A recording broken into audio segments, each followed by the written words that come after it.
Sri Lanka's most powerful news brand.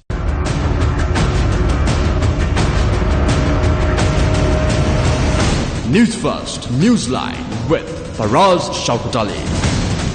And top of the morning to you. This is Newsline, live as always from the Newsfirst studios in Dawson Street in Colombo and broadcasting on TV1 and also available on the internet and on Facebook, live on Facebook. And this morning we are going to talk about banking procedures, norms versus corruption and fiscal management, especially in a scenario where the government is continuously getting into more and more debt, and it appears that the delivery in terms of that money spent is extremely low. To discuss that is the former chairman of the Bank of Ceylon, Mr. Rusipala Tenakun. Very good morning to you, Mr. Rusipala. Good morning, Faraz. Thank you very much for coming on Newsline again. And this time, you know, we want your expert counsel and information from you on the way banking procedures work in terms of what would then amount to later on to corruption and mismanagement of our state funds, the people's monies.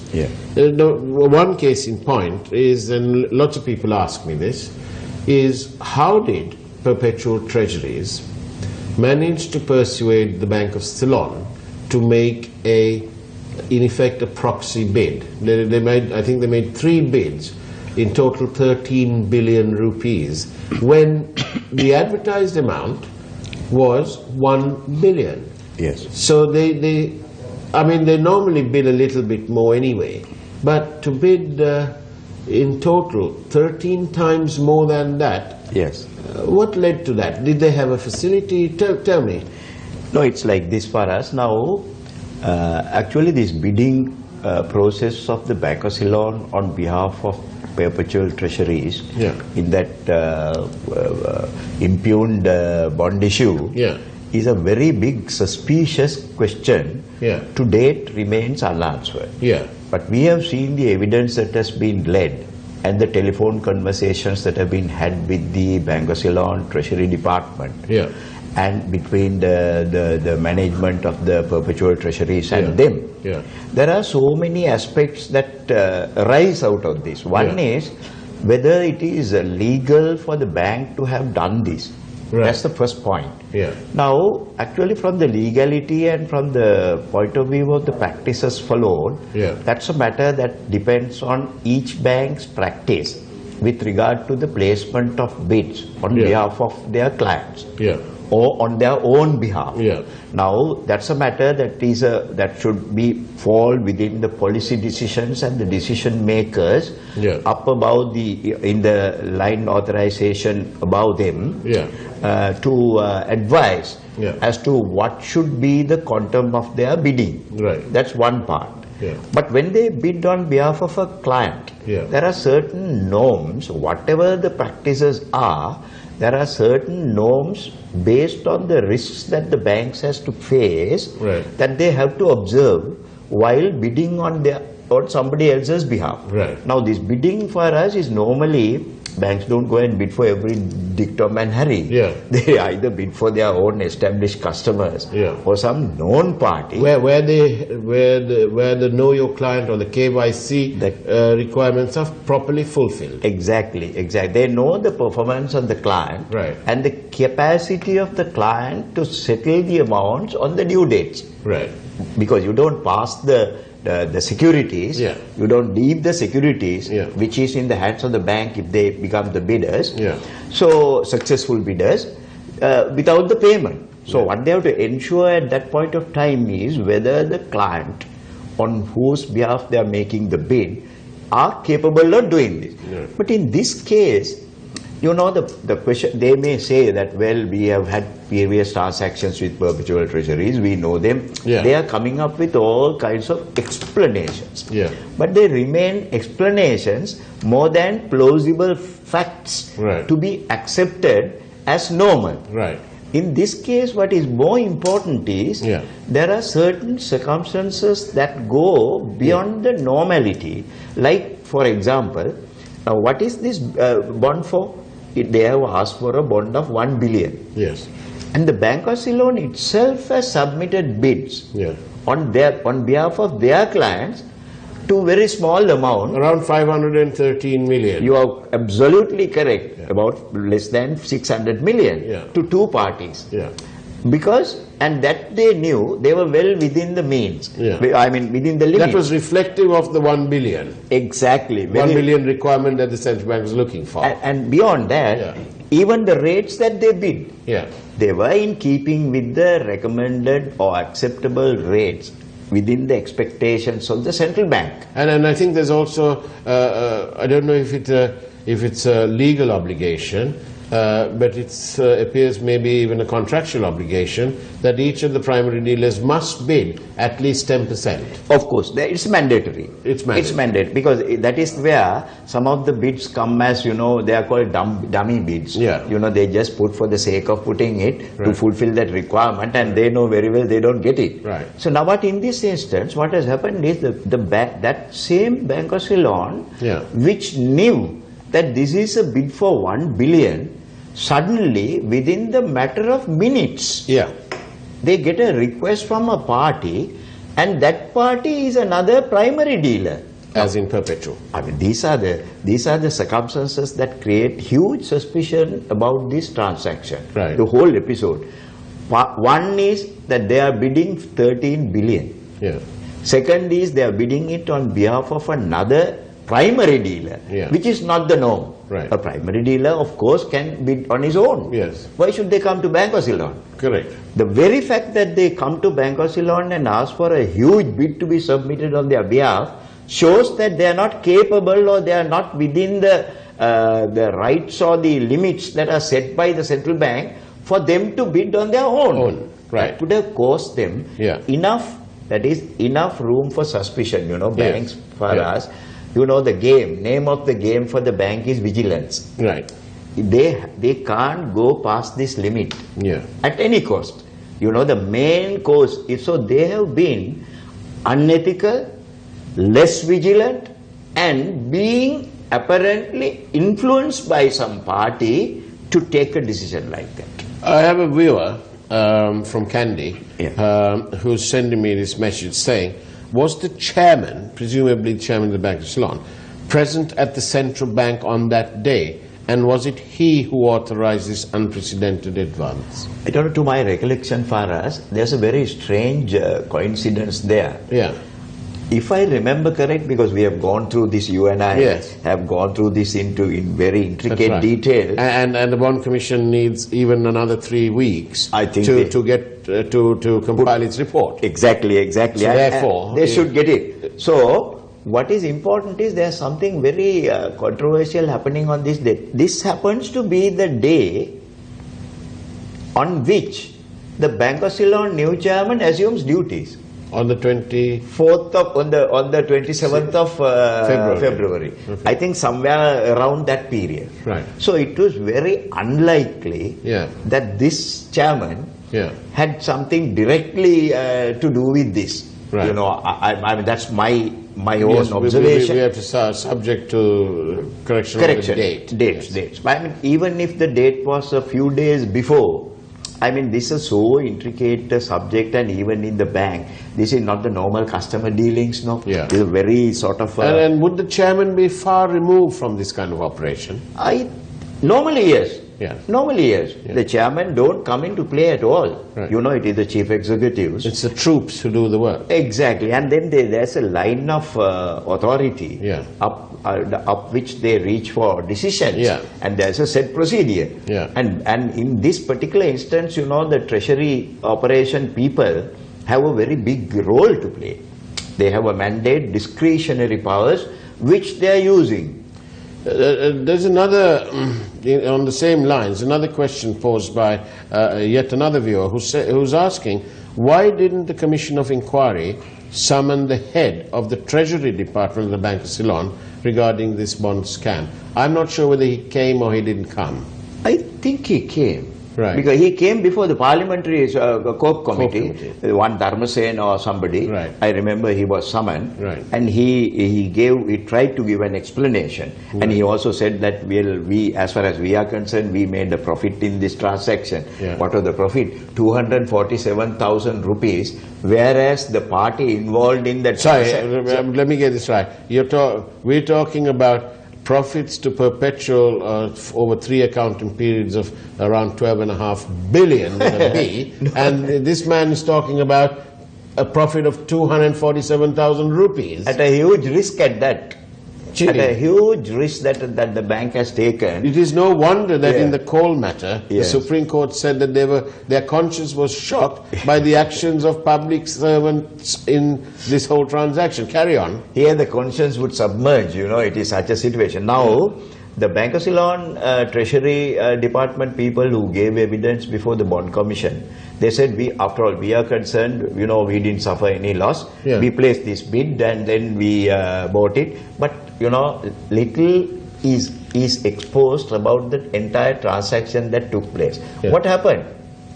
They got the Bank of Ceylon to bid at a very high rate, in other words, at a lesser cost. Yeah. At around 90 rupees. Yeah. And these perpetual treasuries did not pay a cent for that transaction. They got the Bank of Ceylon to take the paper, and they sold that paper back to Bank of Ceylon at 115. 105. So that's where the 247,000 comes in. No. Bank of Ceylon, having got it at 105, sold it in the market at 106. That between the 105 and 106, they made this 247,000 on the day. This negligible profit. Yeah. But in the meantime, without investing a cent, perpetual treasuries made 90 rupees and 105 rupees the difference. 15 rupees. For how many billion? 3 billion. Because the bid that came from the Bank of Ceylon was only 3 billion. Although they submitted 13 billion, that was never allowed. Although Arjuna Mahendran tried to get the whole thing. Thanks to Mrs. Deepa Seniviratna, who was the superintendent of the Public Debt Department, who objected strongly. He wanted to take 20 billion. No, like people like Nazim and all these other senior officers in the Central Bank. Yeah. I mean, Deepa was just the front. Yeah. But there was a whole lot of people behind. I mean, the credit goes to everybody. Absolutely. Who stood by on that day. Yes. And then their reward for this sort of concern on behalf of the country's economy was that they got transferred. Victimization. This is what it is. And then these people can trot around the Treasury Department like little lost lambs, going from one official meeting to another, and then it's all denied until Kirthi Tennakoon provides a document to show that Arjuna Mahendran, after he left being the governor of the central bank, was still continuing to attend all sorts of state events and official meetings and so on. I think he has not ended his role.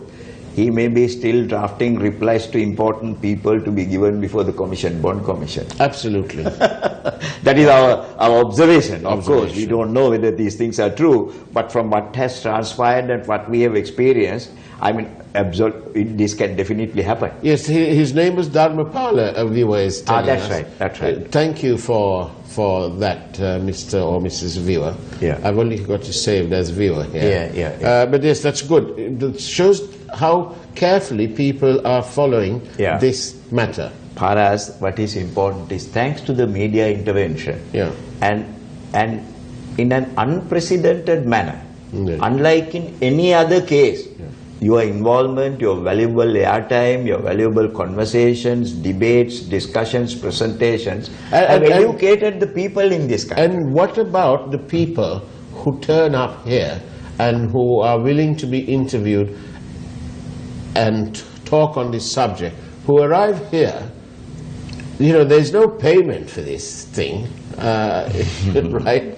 So the people are here because they are truly and genuinely acting in the public interest, and they're not being paid for their interest in the public, in public matters. So on that note, Mr. Risipala, it's time to take a short break. Don't go away, because on the other side we shall be continuing with Newsline.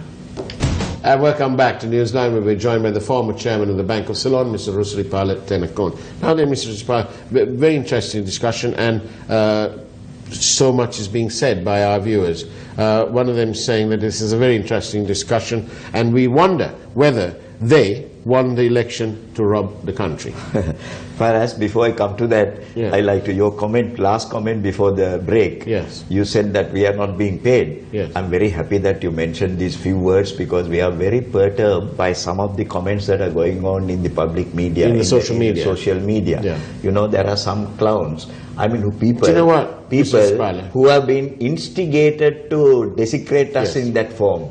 You know, knowing very little how much of sacrifice we are making and what amount of risks we are taking in exposing and getting involved in such huge matters.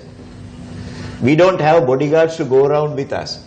Indeed. And we don't have any other people. But having said this, I want to tell you that whilst I was a journalist that at that time, not anymore, at that time, outspoken newspaper, the Sunday Leader, following on the heels of the unfortunate and unlawful killing of Lasantha Wickrematunge in January 2009, I used to write, but I remained sort of largely anonymous. But appearing on the television's a different cup of tea altogether. And so I do tend to meet people and who recognize and they come up. And often I'm wondering what on earth's going to happen. But I must say that the scorecard is pretty good. It's about 90, well, I've had 2 people who've taken umbrage, and the others are by and large happy about the constant coverage. You know, it is not, we're not just covering the bond. I want to make this clear. We are covering, in essence, a departure from process, a departure from established norms, a departure from government procedure that has been written and laid down for ease of reference to everybody. We have got written instructions. Can I intervene and tell you, it is not only that. This is an instance where a wanton disregard callously of existing practices without paying any heed to the importance of the regulations governing. Thank you. And that is the problem. You know, I don't like it, and I find it absolutely distasteful and disgraceful that, you know, this dogfight in dog business is no good. But when some papers write and say in their editorials that some media are exaggerating lapses in government, what do they mean? Is this a lapse? It's cost us so much of money, and it's going to cost us this for the next 30 years in terms of that bond. And they repeated the whole thing again in March 2016. They are following, I think, what the politicians are trying to take umbrage under. Mr. Rusripala, what would have happened to the March 2016 bonds if the Prime Minister had appointed a proper commission and asked Mahendran to stand aside and just be there on full pay if he needed be, and, you know, and conducted a proper investigation and put perpetual treasuries on hold, and did what the Bond Commission is doing back then in 2015. Whereas this is an important aspect which we hope and pray the Bond Commission will look into.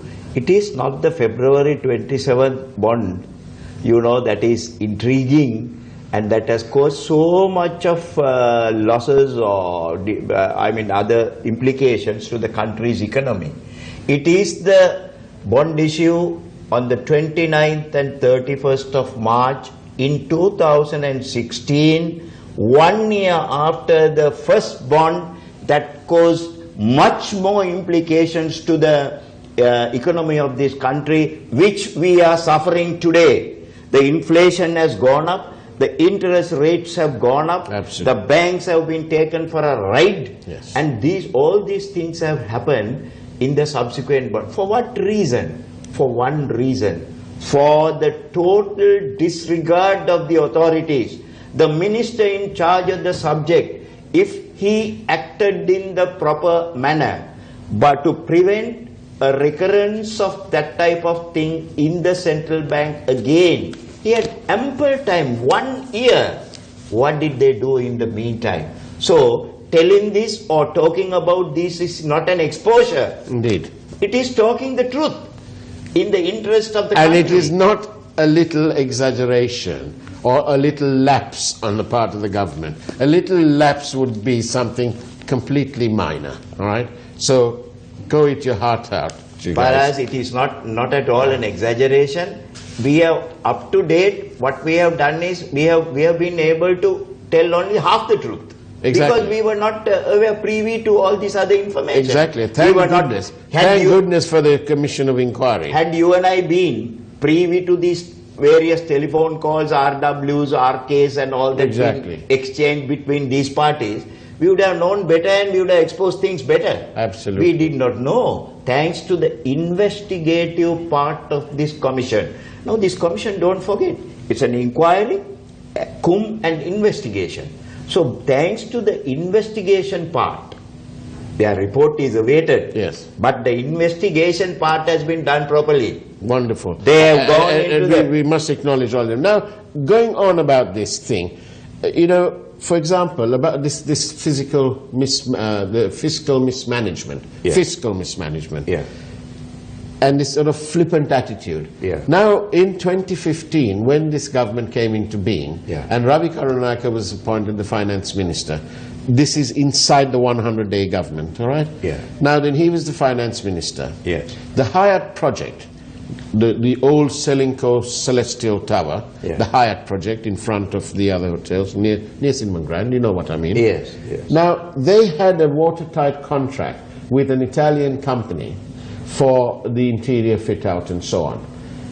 They was due to pay them the advance, and the Italians were due to provide the performance bond. The advance payment wasn't forthcoming, and the government changed. And so what the Italians did is they put together their performance bid very quickly, their performance bond, and made a condition that it will come alive once the advance payment was made. Yes. A decision made by the Ministry of Finance was to cancel that contract. They did so to grave consequences because there was a legally binding contract, and they went to arbitration, and the arbitration found in favor of the Italian company. Guess how much of money cost this country through the project shareholders, Campbell Holdings, which is a Sri Lanka insurance company. 1 billion rupees wasted down the drain. And the arbitration found that this was nothing, there was no evidence whatsoever on any under-delivery by the contractor. They only found one thing, that the change of government, and it was a ministerial decision. It cost us over 7 million United States dollars, or over $1 billion rupees, 1B. Another point, Mr. Chipala. These contractors doing the section 2 of the highway, the client, that means the road RDA, they've borrowed money at 15%. They've given advances to these clusters of various contractors, all local. Not even, and the advance is interest-free. Even though they're borrowing at 15%, the advance is free. They've given the advances, not even 5% of the work has been delivered. Yeah. Far as you're talking about some of these lapses of this new government 100-day people. Oh, I haven't finished. I want to mention this other thing because it's related to the bank of Ceylon. Yes. Now, under the Rajapaksa government in 2014, they agreed to pay a person who had been advising the government and acting on behalf of the government in sort of public interest matters, and also who launched the derivative action and so on. But that government decided to pay a fee of 300 million as a sort of an all-in fee for all sorts of work done. 300 million. It was actioned by this government, by the finance minister, then Ravi Karunaika. They paid, the Bank of Ceylon gave an advance against that, and there was no, They paid, it gave an advance, 2 lots of advances, totaling 225 million. The interest is 2% a month. It was supposed to be settled within a month or two or in a short period of time. The Bank of Ceylon was asking the Treasury, shall we give this money? The Treasury said, we don't care, so you do what you like, in short. I'm being a little bit flippant there, but they said, we have no objection because we have no business in whether you want to give this money or not. That's not our problem, right? So 225 million paid out. As far as we know, the interest has not been settled. And now the Ravi Karunak, when he was the Minister of Finance, put forward another memo asking if they would approve the balance plus the interest. All this money is just going through the back door. And all the time, the government is unable to sell the Hilton hotel developers because there are still claims from the shareholders. Yeah. They have not been settled. So where's the fiscal management? These are matters of concern. You forgot about the Air Lanka payment. Oh, you forgot about the port city payment. Correct. How much of compensation has been paid by the people of this country due to the mere faults of these politicians? They were trying experiments with our lives. Yes. This is what they are doing. I mean, their mere sending out of the portfolios is not the answer for this. They should be made answerable to each and every count. One of our viewers is asking who was the minister who cancelled the hired contract and what reason was given. Yeah. There was no reason given. The reason they gave was turned down by the arbitrators, and the minister was Mr. Ravi Karunaika. How many things go to his credit? You know, a lot of these things like this. So many. And finally, you come to the bond scam. To facilitate the 29th March and the 31st March bond issue. Yeah. To lay the plan for the operators to operate in the way that they wanted. He summoned a meeting of the state banks and directed them to bid low. Not to bid. And bid low. Yeah. In other words, not to bid. Yeah. You know, you submit a useless bid, it doesn't mean a thing. I mean, this type of action, I don't know, the commission will have 1001 things to make recommendations in the course of their investigations to bring to book such actions, such people, you know, who have played out the country's money, who have paved the way for the entire economy of this country to be disrupted, demolished and damaged. Indeed. Now then, we've got a couple of minutes more, but I want to tell you that today is my last day because I'm going away on a little bit of a break, okay? Oh, pity. But I'll be back before the bond report is out. And on Christmas Day, on the 25th of December, Newsline does a special program, Newsline with a Twist. And my colleague, Chaturanga Haporachi, will be there. On that day. Please watch that program because it's Newsline with a Twist. Have a nice holiday. Have a nice holiday. Thank you, and I hope that you will keep an eye on the corruption that's going on because there are so many things here that's going on. I think you touched on the banks, and that's a subject that should come in the... And the other subject which we'd like to talk about, perhaps we'll do that, is the move by the government to permit the state banks, like the People's Bank, to raise capital. Extremely important because this is a thing that has created chaos one time in the country, leading to the then finance minister stating that the banks are bankrupt.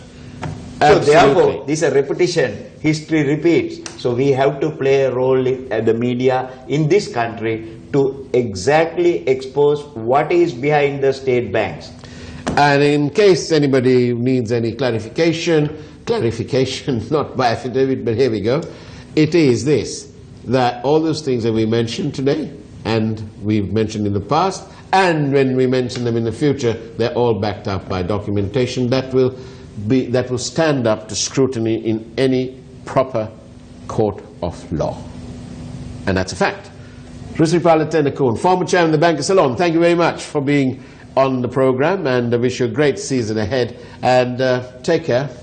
Thank God you. bless. Thank you.